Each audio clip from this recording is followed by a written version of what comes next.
इस वीडियो में हम लोग डिस्कस करेंगे जॉर्ज सेफेरिस का लिखा हुआ हेलेन पोएम को लेकर के। हेलेन पोएम का हम लोग हिस्टोरिकल बैकग्राउंड समझेंगे, ग्रीक मिथोलॉजी का साथ इसका कनेक्शन क्या है और इसका मॉडर्न इंटरप्रिटेशन कैसे किया है वो समझेंगे और इसका डिटेल्ड समरी समझते हुए चलेंगे। प्लस कुछ कुछ जो इंपॉर्टेंट लाइन है, कोटेशन फ्रॉम टेक्स्ट है, वो भी मैं मेंशन करता हुआ चलूंगा। ओके, इस वीडियो का पीडीएफ आपको मेरे टेलीग्राम चैनल में मिल जाएगा। उसके लिए मेरे यूट्यूब चैनल का डिस्क्रिप्शन में चल जाएगा, वहाँ टेलीग्राम चैनल का लिंक दिया है, वहाँ से आराम से आप लोग ज्वाइन हो सकते हैं। ओके, तो आइए इस वीडियो को स्टार्ट करते हैं। सबसे पहले समझ लेते हैं कि यह हेलेन पोएम लिखा गया था 1953 में, लेकिन इसको पब्लिश किया गया 1955 में लॉग बुक 3 नाम का जो पोइट्री कलेक्शन है जॉर्ज सेफेरिस का। जॉर्ज सेफेरिस एक बहुत ही जाने माने ग्रीक पोएट और डिप्लोमेट है और उनको 1963 में नोबेल प्राइज फॉर लिटरेचर भी मिल चुका है। तो ये जो हेलेन पोएम है ना, इसमें उन्होंने जो ट्रेडिशनल मिथोलॉजी है ना हेलेन को लेके जो लेजेंड है, जिसको होमर ने भी इलियड और ओडिसी में जिसका मेंशन किया है, जो कि काफ़ी फेमस है, वर्ल्ड फेमस है, उसको इन्होंने रीवर्क किया है। इसमें उन्होंने किनका मदद लिया है? यूरिपिडीज का लिखा हुआ एक प्ले था हेलेन, उसका थोड़ा मदद उन्होंने लिया है इन दैट सेंस कि यूरिपिडीज जो सेंस में जो एक इंटरप्रिटेशन का थ्रू अपने प्ले लिखे थे, वही इंटरप्रिटेशन को इन्होंने भी अडॉप्ट किया है। एक modern day reworking of the traditional myth इन्होंने अपना पोएम का थ्रू किया है। इनका क्या विश्वास था कि हेलेन, जिसका वजह से ट्रोजन वॉर हुआ था, जिसका वजह से इतना ज़्यादा खून खराबा, इतना आदमी मरा था, इतना सब डिस्ट्रक्शन हुआ था जान और माल का, वो एक्चुअली में कोई सत्य घटना पे आधारित था ही नहीं। हेलेन को कभी भी किडनैप करके ट्रॉय में लेके जाया ही नहीं गया था। ओके, ये जस्ट एक इल्यूशन था, ये जस्ट एक भ्रम था, ये जस्ट एक झूठ था, जिसका पीछे किसका हाथ था? गॉड्स का हाथ था। तो एक तरीके से यहाँ पे गॉड्स को अननेसेसरीली मैनिपुलेशन का यहाँ टूल बताया जा रहा है कि वो लोग का जब जो मर्जी होता है तब वो लोग करते हैं, ह्यूमन कॉस्ट लेकर के, इंसान का जान माल लेके वो लोग को कोई फर्क नहीं। और हम लोग क्या करते हैं? हम लोग बस एक कोई चीज़ हम लोग को दिमाग में डाल दिया गया है, चाहे वो गॉड डाले या चाहे कोई ह्यूमन डाले, हम लोग उसका सच या झूठ है वो जांचाई किए बिना, उसका वेरीफाई किए बिना बस दौड़ जाता है पागलों जैसे, और अपने आप ही लड़ करके मरते हैं। नुकसान हम ही लोग का होता है। ठीक है, इसमें बहुत सटली उन्होंने 1950s में जो सिप्रियट पॉलिटिकल सिचुएशन चल रहा था कंटेम्प्रेरी ग्रीस में, उस पर भी उन्होंने थोड़ा कमेंट डाउन किया है, मतलब ऑब्वियसली सटली इस पोएम का थ्रू। जो समझने वाले हैं, समझदार, वो तो समझ ही जाएंगे, है ना। तो that is some facts you should know before reading the poem Helen और बिफोर नोइंग इट्स समरी। ठीक है, अब आइए इसका डिटेल समरी को बारीकी से समझते हैं। ये हेलेन पोएम जो है, ये सबसे पहले एक छोटा सा मतलब प्रोलॉग कह लीजिए या प्रीफेस कह लीजिए, छोटा सा इंट्रोडक्शन मान लीजिए, या फिर एपिग्राफ कह लीजिए, जो भी आप कह लीजिए, एक छोटा सा ये एक्सर्प्ट के साथ शुरुआत होता है। वो एक्सर्प्ट क्या है? यूरिपिडीज का हेलेन प्ले से लिया गया कुछ कुछ लाइंस उसमें है, जिसमें क्या दिखाता है कि 3 कैरेक्टर, एक ट्यूसर है, एक हेलेन खुद है और एक सर्वेंट है। ये तीनों आपस में नहीं, ये तीनों का अलग अलग बातचीत को एक जगह वो स्टिच करके एक एपिग्राफ टाइप का बनाते हैं, जिसमें से हम लोग को ये समझ में आता है कि अपोलो द गॉड, अपोलो ने जो डिसाइड किया था कि ट्रॉय का सिटी में जाएगा और उसमें ट्यूसर विजयी होगा, वो जीवित बचेगा। और फिर हेलेन बोलती है कि मैं तो कभी ट्रॉय में गई ही नहीं, तो युद्ध हुआ कैसे? और फिर सर्वेंट का जो डायलॉग है वो ये है कि तब क्या हम लोग, अगर हेलेन आप कभी ट्रॉय गई ही नहीं, तो हम लोग क्या सिर्फ एक भ्रम का अंदर इतना डिस्ट्रक्शन किए?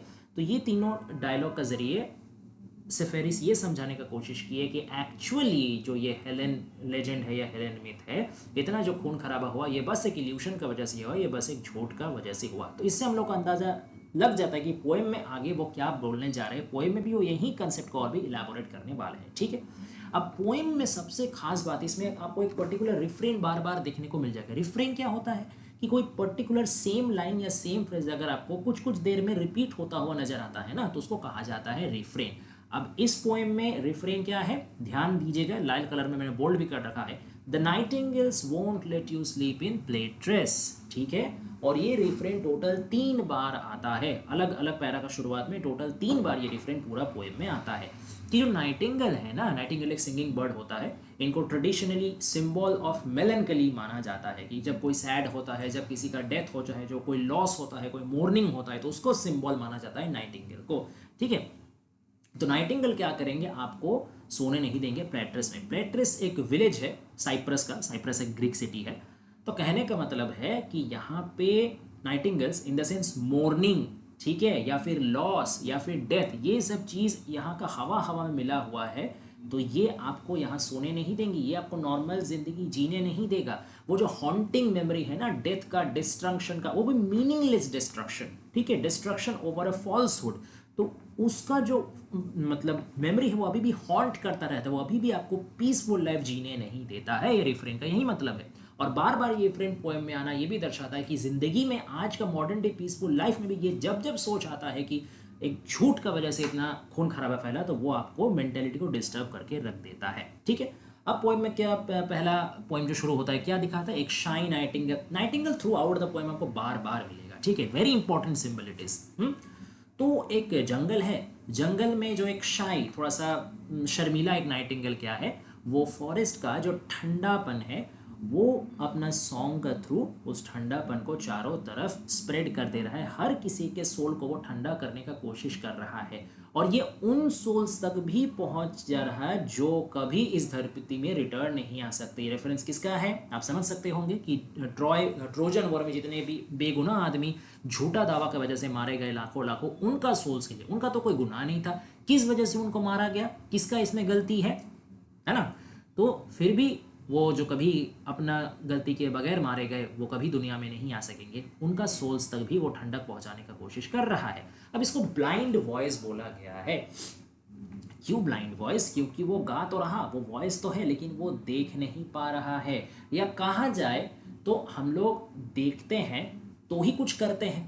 तो एक तरीके से ब्लाइंड वॉइस इसलिए भी कहा जा सकता है कि वो सिर्फ अपना वॉइस ही पहुंचा पा रहा, वो अपना मैसेज पहुंचा पा रहा, लेकिन वो एक्चुअल परिस्थिति को चेंज करने के लिए कुछ कर नहीं पा रहा। She I mean the Nightingale can not do anything active, है ना, तो इस वजह से भी ब्लाइंड वॉइस कहा जा सकता है। मेमोरी का जो डार्क मेमोरी है, डार्क मेमोरी क्यों, क्योंकि इतना नेगेटिव चीज़ भरा मेमोरी रहेगा तो ऑब्वियसली वो ब्राइट मेमोरी तो होगा नहीं, डार्क मेमोरी ही होगा, है ना।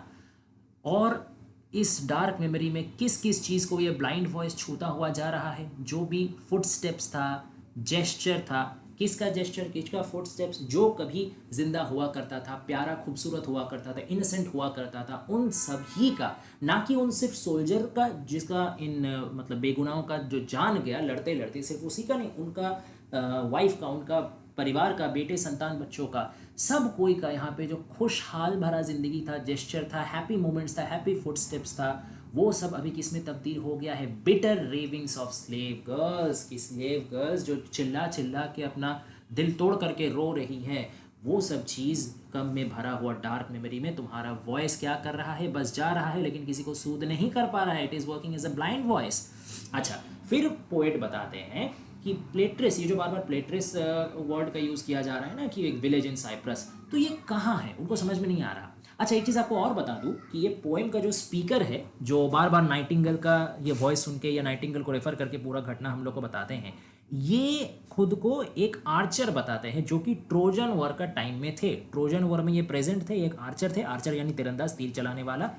तो वही अभी क्या हुए हैं, मतलब युद्ध से लौटे हैं, युद्ध का विध्वस्तता से लौटे हैं, और आज उनको पता चल रहा है कि बेकार हेलेन ये तो बस एक झूठ था, ठीक है, कभी वो ट्रॉय गई ही नहीं थी, और ये सब चीज़ फ्यूटिलिटी ऑफ वॉर है, उन्होंने बेकार में अपना भी ज़िंदगी और अपने कहीं साथियों का भी ज़िंदगी तबाह कर दिया। तो इस वजह से वो काफ़ी डिप्रेस्ड है, ठीक है, और वो अभी एक आइलैंड में है, रेस्ट ले रहे हैं, वहीं पे नाइटिंगेल का गाना वो सुन रहे हैं और ये सब चीज़ वो रिकॉल कर रहे हैं, ठीक है ना। तो अब क्या वो बोल रहा है कि प्लेट्रिस नाम का कोई जगह तो है ही नहीं, कि प्लेट्रिस कहाँ है, और मैं अभी जो आइलैंड में ये बैठा हुआ हूँ इसका भी नाम क्या है, और कभी भी मैंने तो अपना पूरा ज़िंदगी ऐसे कहीं नाम को सुन करके गुजार दिए कि जो जिसका अस्तित्व है भी कि नहीं मुझे नहीं पता। तो मतलब क्या कि इंसान का ज़िंदगी में जो भी चीज़ होता है जिसको भी वो रियल मानता है, जैसे जगह हो गया, लोकेशन हो गया, प्लेस हो गया, इंसिडेंट हो गया, जिस चीज़ को वो रियल मानता है वो कितना हद तक रियल है और कितना हद तक किसी का बनाया हुआ झूठ है या किसी का मैनिपुलेशन है, ये भी फ़र्क वो नहीं कर पाता है, ये इसमें समझाया जा रहा है। और क्या यहाँ पे बताया जा रहा है कि ना जाने ऐसे कितने झूठे खबर, ना जाने कितने झूठे प्लेस ऐसे गॉड्स ने बनाया होगा सिर्फ अपना दिली तमन्ना, दिली ख्वाहिश को, अपना विम्सिकैलिटीज़ को पूरा करने के लिए, वो झूठ को सच, सच को झूठ यहाँ बना सकते हैं। यहाँ पे गॉड्स को बिल्कुल भी पॉजिटिव लाइट में नहीं दर्शाया जा रहा है।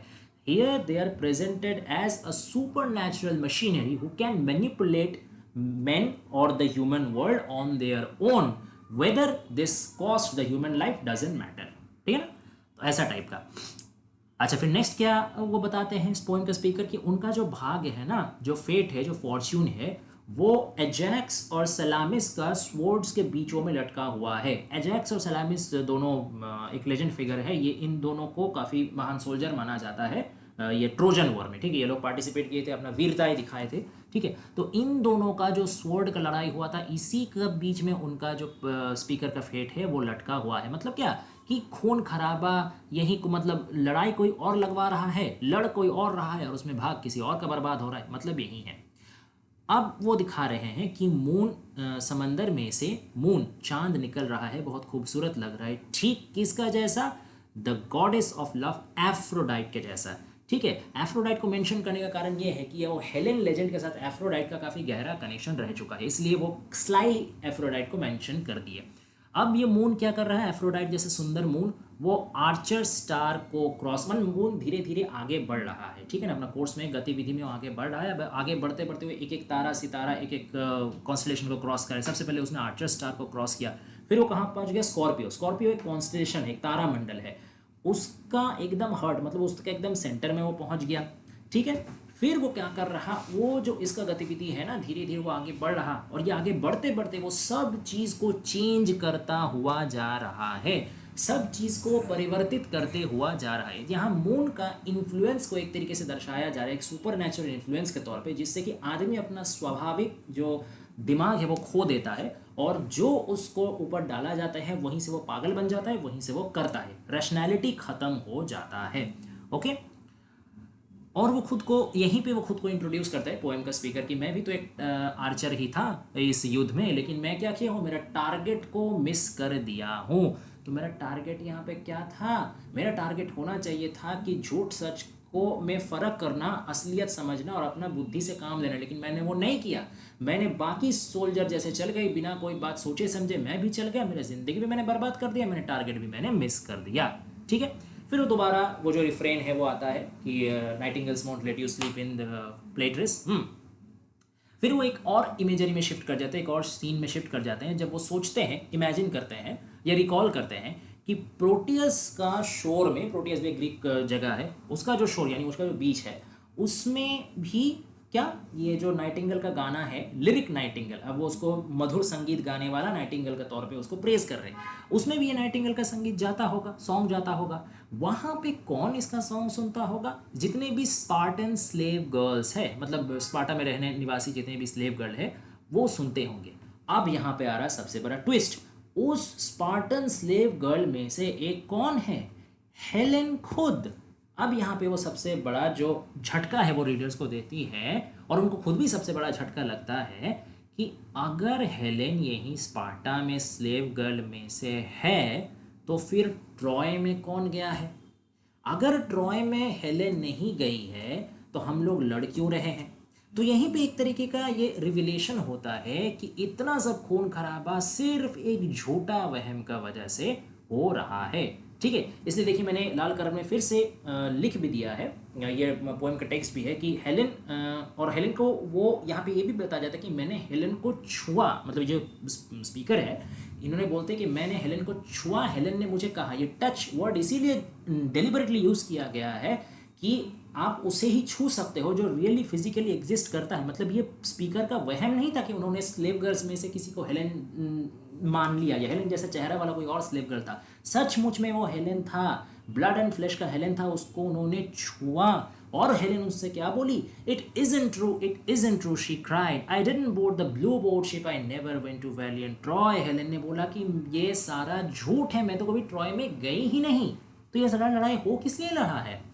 अब वो समझ में आया स्पीकर को और सारे रीडर्स को भी कि जो हेलेन ट्रॉय में है ऐसा बताया जा रहा है, that Helen is actually a Phantom Helen, artificial Helen, made up Helen, imaginary Helen. Actually Helen कहाँ है, एक्चुअली हेलेन यहीं पे कहीं पे है, ठीक है, वो ट्रॉय नहीं गई है। और हेलेन का यहाँ पे अब थोड़ा खूबसूरती का यहाँ मतलब डिटेल्स दिया जाता है, जैसे हाई गार्डेड ब्रेस्ट, ठीक है, फिर सुनहरा बाल, बहुत ही ब्राइट एंड अलाइव स्किन, बड़े बड़े आई लैशेस वाले, आई लीड्स वाले आँख। तो यहाँ पे एकदम फेमिनाइन ब्यूटी का टॉप स्पेसिमेन के तौर पे हेलेन को डिस्क्राइब किया जा रहा है। और फिर वो क्या बोल रहा है कि नथिंग इन ट्रॉय, ठीक है, कि ये खूबसूरती जो कि सचमुच में असली हेलेन का ही हो सकता है, वही असली हेलेन ही यहाँ डेल्टा का बैंक में, यहाँ ग्रीस में है। ट्रॉय में कोई नहीं है, ट्रॉय में कुछ नहीं है, ट्रॉय में जो है वो सिर्फ और सिर्फ एक फैंटम है जो कि गॉड्स के द्वारा डिज़ाइन किया हुआ है, गॉड्स के द्वारा बनाया हुआ एक बस मिराज है, ठीक है, और कुछ नहीं है।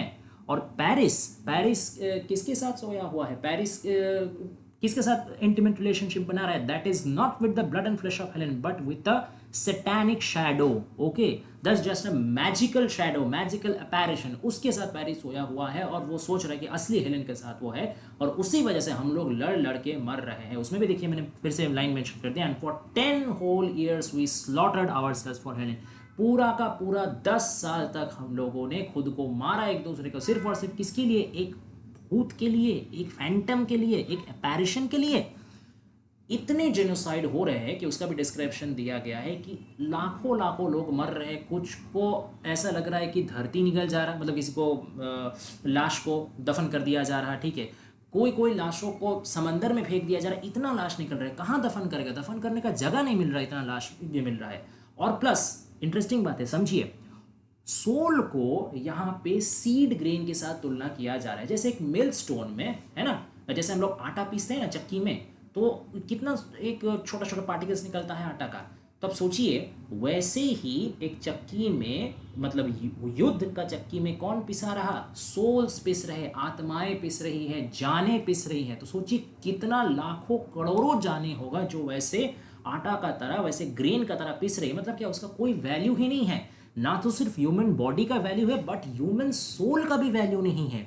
हम लोग का आत्मा इतना तक मर गया, हम लोग का विवेक इतना तक मर गया है, और क्यों गॉड हम लोगों को कुछ मतलब वैल्यू दे ही नहीं रहे, और ना तो हम लोग खुद एक दूसरे को वैल्यू दे रहे। जितने भी रिवर है वो पूरा फूल चुके हैं, ब्लड से फूल चुके, खूना खून हो चुका है, उनका जो सिल्ट है ना, सिल्ट यानी ब्लड का नीचे जो थोड़ा डस्ट टाइप का जमा होता है, उसमें भी पूरा ब्लड लग चुका है, ठीक है। और ये सब कुछ बस किसके वजह से हुआ है, ये सब कुछ हुआ है हेलेन नाम का एक छलावा की वजह से। अब इसमें मैंने देखिए फिर से मैंने रेड कलर में कुछ हाईलाइट किया है, इसमें आपका कुछ कुछ सिमिलीज यूज किया है, कुछ कुछ कंपैरिजंस यूज किया है, ध्यान दीजिए, जैसे all for a linen undulation, a filmy cloud, a butterfly's flicker, a wisp of swan's down, an empty tunic, all for a Helen. तो हेलेन को किस किस से तुलना किया गया है, लिनन का कपड़ा से, ठीक है, एक क्लाउड से, बादल से, ठीक है, एक बटरफ्लाई से, ठीक है, स्वैन का मतलब जो राजहंस होता है उसका एक विस्प से, ठीक है, और एक फाका बेकार सा कपड़ा से, एक ट्यूनिक से, ठीक है।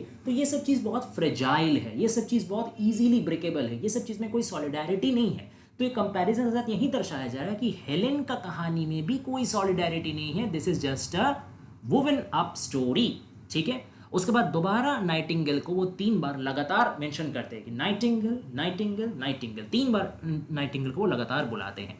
इसमें एक और चीज़ आप सोच सकते हैं, इसका ये भी एक मतलब निकलता है कि ये ट्रिनिटी को रिप्रेजेंट करता है, ये क्रिश्चियन ट्रिनिटी को रिप्रेजेंट करता है। 3 संख्या का क्रिश्चियनिटी में बहुत महत्व है, क्योंकि ट्रिनिटी को क्या माना जाता है क्रिश्चियनिटी में, God, okay, then Christ the son and the holy spirit या होली गोस्ट, ये तीनों तरीके का मैनिफेस्टेशन होता है क्रिश्चियन डिविनिटी का, इसको ट्रिनिटी बोला जाता है, द ग्रुप ऑफ होली 3, है ना।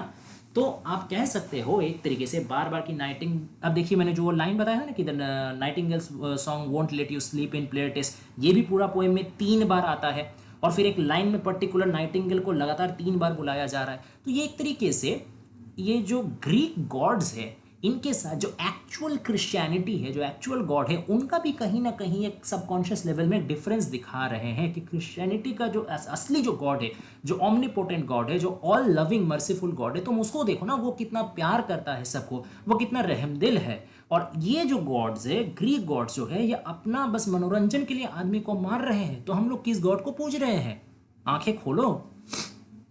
अच्छा, फिर वो ये भी इसका ठीक अगला ही लाइन में नाइटिंगेल को 3 बार बुलाने के बाद वो पूछते हैं स्पीकर नाइटिंगेल से कि अच्छा नाइटिंगेल गॉड क्या होता है, और जो गॉड नहीं है वो भी क्या होता है, और गॉड और नॉट गॉड का बीच में भी क्या है, मतलब उनका पूरा कंसेप्शन अब कंफ्यूज्ड हो चुका है, गॉड कौन है, कौन गॉड नहीं है, ये सब कुछ उनको धुंधला नजर आ रहा है। अच्छा, गॉड कौन है इसमें वो कंफ्यूज क्यों है? क्योंकि अगर गॉड सच में लविंग होते हैं, प्रोटेक्टिंग होते हैं, तो गॉड झूठ का इतने आदमी को बर्बाद क्यों किए, नंबर वन। और गॉड कौन नहीं होते हैं इसमें भी उनको कंफ्यूजन क्यों है? क्योंकि सब कोई तो अपना मर्जी का मुताबिक कत्ल कर रहा, झूठ फैला रहा, जा रहा, एकदम भगदड़ मचा के रखा है। तो ये सब इतना बेकार काम, या कहा जाए तो इतना डेंजरस काम, तो एक नॉर्मल ह्यूमन बीइंग के लिए पॉसिबल नहीं है। तो क्या अब गॉड गॉड नहीं रहे? क्या सब आदमी अब गॉड बन चुका है? जो जिसका मर्जी है वो कर रहा है, सब कोई पावरफुल बन चुका है? और अगर गॉड और नॉट गॉड के बीच में कोई डिफरेंस बचा ही नहीं, तो पूरा दुनिया का क्या हुआ? पूरा दुनिया ही तो डिसऑर्डर हो गया एक तरीके से। तो ये पूरा कंफ्यूजन हो गया स्पीकर को खुद। ठीक है, अब जो आखिरी स्टैंजा है उसमें वो बताते हैं नाइटिंगेल को किस तरीके से बताते हैं, टीयरफुल बर्ड, आंसू भरा हुआ पंछी। नाइटिंगेल तो ऐसे ही मेलनकोली का मतलब सिंबल है उसको, पर उसको डायरेक्टली बता ही दिया जा रहा है, टीयरफुल बर्ड। क्यों उसका आंख में आंसू है? because of all this sorrow, because of all this nonsensical meaningless destruction. Okay, अब वो नाइटिंगेल को क्या बता रहा है कि मैं जो सी किस्ड साइप्रस है, यानी सी किस्ड जस्ट एक एडजेक्टिव है साइप्रस को, साइप्रस शहर को बताने के लिए। तो साइप्रस शहर में मैं अकेला इस फेबल का साथ जूझ रहा हूँ, मर रहा हूँ, अकेले में इसके साथ लैमेंट कर रहा हूँ। ये फेबल किसको कथाया गया है? मिथ को, a false myth of Helen being transported to Troy and the whole which cause the whole Trojan war destruction. तो उसको यहाँ पे फेबल कहा जा रहा है। और ये अगर सच में एक फेबल है, अगर सच में एक झूठ की वजह से इतना कुछ बर्बाद हुआ, तो मैं यही चाहूँगा कि दोबारा कभी इंसान गॉड का इन डिसीट में आ करके अपना बुद्धि को विनष्ट ना करे। किसी भी सुपर नेचुरल या किसी भी ऑथोरिटेटिव इन्फ्लुएंस के अंडर में आकर के वो अपना कॉन्शियंस, अपना दिमाग ना खोए, अपना दिमाग सही रह के वो डिसीजन ले, सही गलत का फ़र्क करना वो भूल ना जाए। और ऐसा ना हो, मतलब ये हिस्ट्री से वो लेसन लेने का बात करे, इतिहास से शिक्षा लेने का बात कर रहे कि इस इतिहास को, इस खून वाला इतिहास को कभी दोहराया ना जाए। इन फ्यूचर जनरेशन में कोई और ट्यूसर या एजैक्स या प्रायम या हेक्यूबा ना आ जाए। ये सब, ये आप ट्यूसर कह लीजिए, एजैक्स कह लीजिए, प्रायम कह लीजिए, हेक्यूबा कह लीजिए, ये all are very titanic soldiers. ठीक है, ये बहुत वीरतापूर्ण सोल्जर थे जो ट्रोजन वॉर में हिस्सा लिए थे। तो ऐसा ही आगे भी ऐसा कोई और सोल्जर पैदा ना हो जाए जो फिर से कोई और गॉड का डिसीट में आकर के इतना वीरता दिखा दे कि जिसका वजह से मीनिंगलेस डिस्ट्रक्शन हो, मीनिंगलेस जान जाए, मीनिंगलेस खून बहे। फिर से कभी और कोई स्कैमेंडर नदी का किनारा डेड बॉडी से ओवरफ्लो ना हो जाए। स्कैमेंडर आपका ट्रॉय शहर में बहता हुआ एक छोटा सा नदी है, इसको मिथिकली वो हेलेन लेजेंड के साथ लिंक किया जाता है। तो कोई और नदी का किनारा ऐसे खूना खून, लाशम लाश ना हो कभी। और आखिर में वो किस चीज के साथ एंड कर रहे पोएम को? So much suffering, so much life went into the abyss, all for an empty tunic, all for a Helen. यानी इतना जो दर्द सहा सब लोगों ने, इतना जो जाने हैं, ये बेमतलब का जहन्नम में गया, किसका वजह से? सिर्फ एक एम्प्टी ट्यूनिक का वजह से। देखिए, एम्प्टी ट्यूनिक को भी अब दो बार यूज किया है। पहला एक बार empty tunic all for Helen, similar line दोबारा आता है, all for an empty tunic all for Helen. ये रिप्रेजेंट करता है, दिखाता है कि असल में हेलेन कुछ नहीं है, ये सिर्फ फांकापन है इसमें, ये इसमें सिर्फ शून्यता है। It is इनेन, it is having nothing foundation in it. ठीक है, it is all a lie, all a nil, all a zero. ठीक है, जिसकी वजह से इतना डिस्ट्रक्शन हुआ।